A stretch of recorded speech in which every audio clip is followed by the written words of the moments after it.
बिहार का smart city Bhagalpur में गंगा नदी के किनारे स्मार्ट तरीके से भ्रष्टाचार हो रहा है और यही कारण है कि मैं इंजीनियर को स्मार्ट तरीके से समय समय पे रेलते रहता हूं।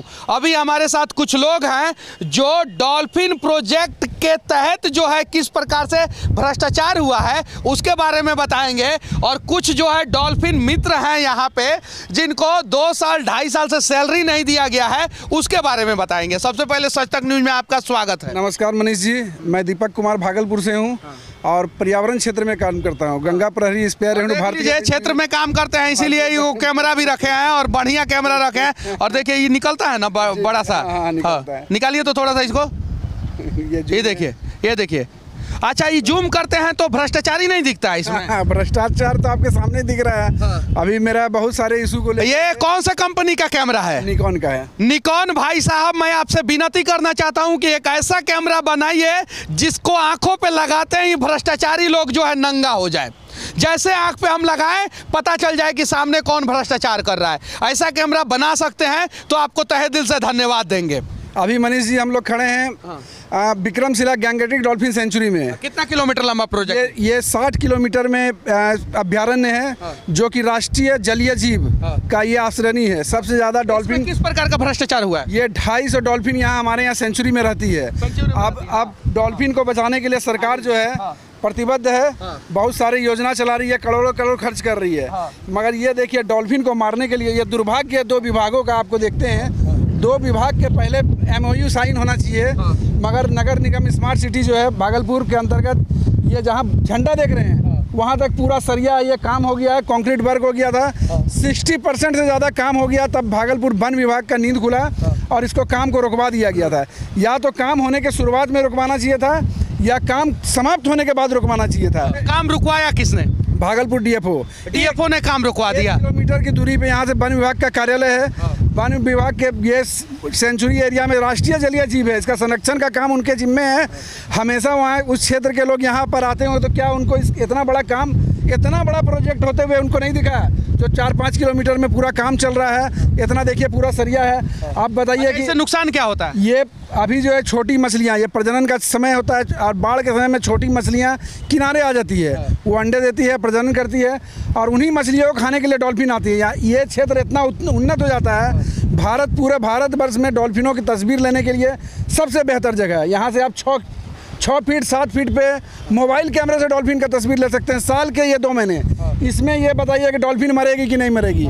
ऐसे ही यह पूरा छोड़ दिया गया है इसमें। और डॉल्फिन, जिंदा डॉल्फिन अगर 1 लाख का है तो मुर्दा डॉल्फिन जो है वो 25 लाख का हो जाता है कि उसका क्रियाक्रम भी किया जाता है ना। तो डॉल्फिन का क्रियाक्रम करके जो है अधिकारी कमा रहे हैं यहाँ पे। और यही सारा सवाल अगर किसी से पूछ दिया जाता है तो भागलपुर के अधिकारी जो है भड़क जाते हैं। ऐसे ही हर साल 1-2 डॉल्फिन इसमें मर जाती है जब पानी उतरती है। इस साल तो बहुत ज़्यादा संभावना है, इस रविवार को मर गई।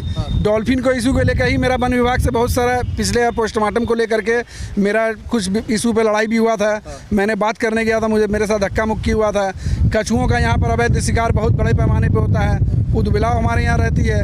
265 से ज़्यादा प्रवासी पक्षी स्थानीय एवं प्रवासी पक्षियों का स्थान है। ऐसा स्थान अगर विदेशों में कहीं पर होता या बिहार छोड़ के दुर्भाग्य। सोचिए भागलपुर के लोग, आप लोग कितना खुशकिस्मत है कि भगवान ने आप लोगों को क्या क्या चीज नहीं दिया है और फिर भी आप लोग जो है बर्बाद हो रहा भागलपुर पे मौन है, खामोश है।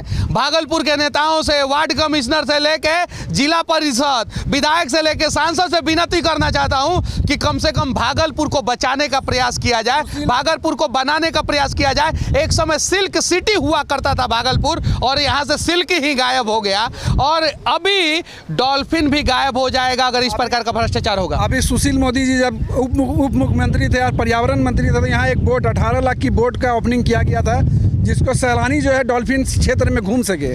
मगर यहाँ अधिकारियों द्वारा उस दोनों बोट को खराब कर दिया गया, इस बोट को, क्योंकि अगर आप नदी किनारे जाएंगे नहीं, नदी में जाएंगे नहीं, इन लोग का अवैध जाल क्या गड़बड़ी हो रहा है वो देखेगा नहीं। तो यहाँ सोच लीजिए कि अभ्यारण्य क्षेत्र होते हुए सरकार बाकी अभ्यारण्यों में कितना ज़्यादा खर्च, वाल्मीकि टाइगर रिजर्व है या कहीं भी इतना खर्च करती है, मगर यहाँ जो है पर्यटकों को, सैलानियों को रोकने का भरसंभव प्रयास किया जाता है कि लोग ना प्रयास किया जाता है। आप लोग क्या करते हैं यहाँ पे? हम लोग कैंप लगाते हैं तो सब मछुआरा मित्र है तो डॉल्फिन। आप लोगों को कितना साल से सैलरी नहीं दिया गया? करीब 2-3 साल से 3 साल से सैलरी नहीं दिया गया। आप भी डॉल्फिन मित्र हैं? जी। और देखिए ये बिहार का दूसरा सबसे बड़ा पुल है। 100 साल के लिए 2001 में बनाया गया था। कब बनाया गया था? 2001 में। विक्रमशिला सेतु है और ये सिर्फ और सिर्फ 16-17 साल बाद जो है वो डैमेज हो गया। अभी भी बहुत हेवी वाली गाड़ियाँ जो है इस पे नहीं जाती है। और इसके बगल में जो है नया प्रोजेक्ट पास हुआ है। ये 4.7 किलोमीटर यानी 4 किलोमीटर 700 मीटर लंबा पुल है और बिहार का दूसरा सबसे लंबा पुल है और देश का 6ठा सबसे लंबा पुल है। और वो भ्रष्टाचार का भेंट चढ़ गया। 100 साल के लिए बनाया गया और सिर्फ 18-20 साल में टें बोल दिया। ये चीज़ है। हाँ, डॉल्फिन के जो अधिकारी हैं यहाँ पे डीएफओ हैं, उन्होंने पहले ये इस काम पे रोक क्यों नहीं लगाया? पहले उनको ये करना चाहिए था। यही समझ में नहीं आता कि 60% से ज़्यादा काम कैसे हो गया, जबकि यहाँ से 1 किलोमीटर की दूरी पे उनका आवास है, उनका कार्यालय है। वो उनको क्यों नहीं दिखा इतना ज़्यादा? इतने ज़्यादा कार्य इस तरह से काम रोक देना ये एकदम आश्चर्यजनक बात है। इतना देखिए इसमें कैसे काम होता है। 60% काम करके काम को रोक दिया जाएगा। ठेकेदार कहेगा कि हमने 90% काम कर दिया था। ठेकेदार 90% का रुपया उठा लेगा और 60% पे काम रुक गया और फिर से रीटेंडर होगा और फिर से दोबारा जो है कमीशन खोरी होगा और दोबारा कमाया जाएगा। जहाँ तक झंडा देख रहे हैं उसके नीचे पूरा का पूरा सरिया है। अगर कोई आम जन यहाँ पर कोई स्नान करने के लिए नदी के अंदर घुसता है, नदी के अंदर घुसता है तो वो भी जो है इसमें फंस जाएगा। कितना करोड़ का प्रोजेक्ट है ये? 162 करोड़। 162 करोड़ का। यही बताया है हमको और यही यहाँ पे लाया है हमको। क्या नाम हुआ तुम्हारा? पवन कुमार। पवन कुमार। पुलिस इसी को उठा के लेके जाए। 162 करोड़ का प्रोजेक्ट है। क्या डर के भाग रहे थे? डर के कहाँ भाग रहे थे? हाँ, मत भागो। जो सच है उसे बोलना होगा और जब तक हम बिहार के लोग डरेंगे तब तक शायद से बिहार का विकास नहीं होगा। अच्छा, दो बोट खरीदा गया था ना? नहीं, एक बोट तो उनके पेट्रोलिंग के लिए था। एक और दुर्भाग्यपूर्ण स्थिति देख लीजिए कि कहीं पर राष्ट्रीय जलीय जीव है या कहीं राष्ट्रीय जलीय पशु है, टाइगर है। ये सोच लिया अभ्यारण्य मतलब जंगल का क्षेत्र। ये एक ऐसा जंगल का क्षेत्र है जिसमें एक नायाब जीव रहता है, एक भी पेड़ नहीं है। अभ्यारण्य का कल्पना जैसे ही आप आँख बंद करते तो लगता है कि पीछे जंगल होगा, मगर ये एक नायाब राष्ट्रीय जलीय जीव है जो कि पानी में रहती है। मगर वो जो है बेचारी देख नहीं पाती है, इसको आँख नहीं है। जो अपनी डॉल्फिन है इसको आँख नहीं है। ये पानी में रहते हुए मछली नहीं है, मैमल है, ये जानवर है, स्तनपायी है, ये अपने बच्चों को दूध पिलाती है। अब जो सोच लिए विभाग कैसे इसका संरक्षण करेगा? अगर कोई थाना हो या कोई विभाग उसको पेट्रोलिंग करने के लिए अपना वाहन नहीं है, ये जो है भाड़े के वाहन पे अगर आप पेट्रोलिंग करते हैं। भाड़ा का वाहन इन लोगों का क्या रहता है? ये किसी भी मछुआरे का बोट लेकर के नाव लेकर के वो जाते हैं। वो भी अवैध नाव लेकर के ही जाते हैं। अपना बोट ये लोग खराब करके रखे हैं कि इसको दिखा सके कहीं मर रही है। बोट खराब है और दूसरे किसी का बोट लेके जाते हैं ताकि जो है जनरेटर वाला नाव आवाज करते जाएगा और अंदर जो है जाल लगाए रहेंगे, वो पहले ही भाग जाएगा। अगर दूसरे का आप बोट लेके जा रहे हैं तो सूचना उन लोग को पहले ही मिल रहा है। तो आप कैसे उम्मीद कर सकते हैं कि संरक्षण होगा? या कहीं डॉल्फिन मरी, आप किसके भरोसे रहेंगे? आप कहीं डॉल्फिन मरी, कहीं फंसी, कहीं कुछ हुआ। अभी डॉल्फिन के कितनी प्रजाति यहाँ पे पाई जाती है? डॉल्फिन के एक गंगेटिक डॉल्फिन है, डॉल्फिन की एक प्रजाति है ये। इसमें कछुओं की 7 प्रजाति है यहाँ पर भागलपुर में। हाँ, 265 प्रजाति की पक्षियाँ हैं यहाँ पर। उदबिलाव है यहाँ पर, ऑटर जिसको बोलते हैं, स्मूथ कॉटेड ऑटर की 3 प्रजाति भारत में है। इतना सारा जलीय प्रजाति जो है कहीं और नहीं बिहार में पाया जाता? नहीं, कहीं नहीं पाया जाता। ये बहुत उन्नत जगह है पूरे भारत में। बोलिए डॉल्फिन को अगर देखना है किसी को और समझना है, स्टडी करना है तो आपको यहाँ, इसीलिए तो अभ्यारण्य क्षेत्र कहलाया। इतना ज़्यादा डॉल्फिन जो है कहीं आपको नहीं दिखेगी जितना यहाँ पर दिखेगी। मगर क्या है कि ये उपेक्षा का शिकार ही है स्थान। लोग दूर दूर से, हमको अभी भी विदेशों से भी कई लोग आते हैं, सैलानी आते हैं बहुत बार मेरे पास। और यहाँ संसाधनों का अभाव है कि आप किस तरह से दिखाने के लिए लेके जाएंगे। कभी किनारे से, कभी किसी के। अभी डॉल्फिन इसी जगह रहता है। अभी मौसम के कारण से कहीं हट गया।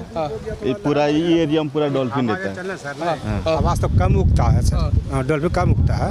डॉल्फिन इलाका में है डॉल्फिन, हवा कम उगता है। कब उगता है? और सांस कैसे लेता है? वो बाहर आके ब्लो होल, उसके सर पे एक ब्लो होल रहता है, इसीलिए उसका जब वो सांस लेता है, जैसे व्हेल मछली को आप देखे होंगे सांस लेते हुए, तो व्हेल मछली की तरह ये सांस लेता है। तो वो आवाज़ उससे ब्लो होल से वो आवाज़ छोड़ता है सों से, इसीलिए उसको हम लोग स्थानीय भाषा में सोंस कहते हैं। बंगाल हो या बिहार हो, इसलिए इसको हम लोग सोंस कहते हैं इसको। लेकिन उसका नाम है डॉल्फिन। डॉल्फिन कहते हैं, गंगेटिक डॉल्फिन। ये जो डॉल्फिन है थी पहले जो इसको सोसे बोलता था, और जब जैसे जैसे पढ़ाई जैसे जैसे बढ़ते गया तो अब डॉल्फिन इसको हर आदमी। अंग्रेजी में डॉल्फिन बोलते हैं सर। तो आप अंग्रेजी बोलते हैं कि हिंदी बोलते हैं? तो पढ़े नहीं है। आप पढ़े नहीं हैं तो डॉल्फिन कैसे बोल दे रहे हैं? डॉल्फिन सीख लिए हैं। अंग्रेजी सीख लिए हैं? जी जी जी। चलिए ठीक है। और आपको सैलरी जो है 2 साल से नहीं दिया गया है? हाँ वैसे हो गया। 3 साल से? हाँ। अच्छा, कितना रुपया महीना था आप लोगों का? 10,000 महीना। 10,000 रुपया महीना में इन लोगों से काम करवाया जाता है, और वो भी 3 साल से नहीं दिया जा रहा है। 3 महीना बैठा देता है हम लोग इस समय बरसाती में। गंगा नदी में जो है भागलपुर का सारा गंदा पानी छोड़ दिया जाता अपने पेट्रोलिंग करता था। हाँ, गंगा का नहीं, चूँकि यहाँ सीवेज ट्रीटमेंट प्लांट नहीं लगा हुआ है। आप देख सकते हैं यहाँ पर जो है कहीं यहाँ पूरा नाला जो है सीधा गंगा में सीधा। तो भागलपुर स्मार्ट सिटी है, और स्मार्ट सिटी में काम करने वाले नगर निगम के अधिकारी बोल रहे हैं कि हम लोग भागलपुर को स्मार्ट बना रहे हैं। तो क्या ऐसे स्मार्ट बनेगा भागलपुर? भागलपुर को स्मार्ट बस एक सीमित स्थान पे किया जा रहा है। डीएम कार्यालय, जो अधिकारियों का कार्यालय है, उसके चारों तरफ या संडिस कंपाउंड हो या तिलका मंच, जो पूर्व से ही स्मार्ट था, स्मार्ट को और स्मार्ट किया जा रहा है।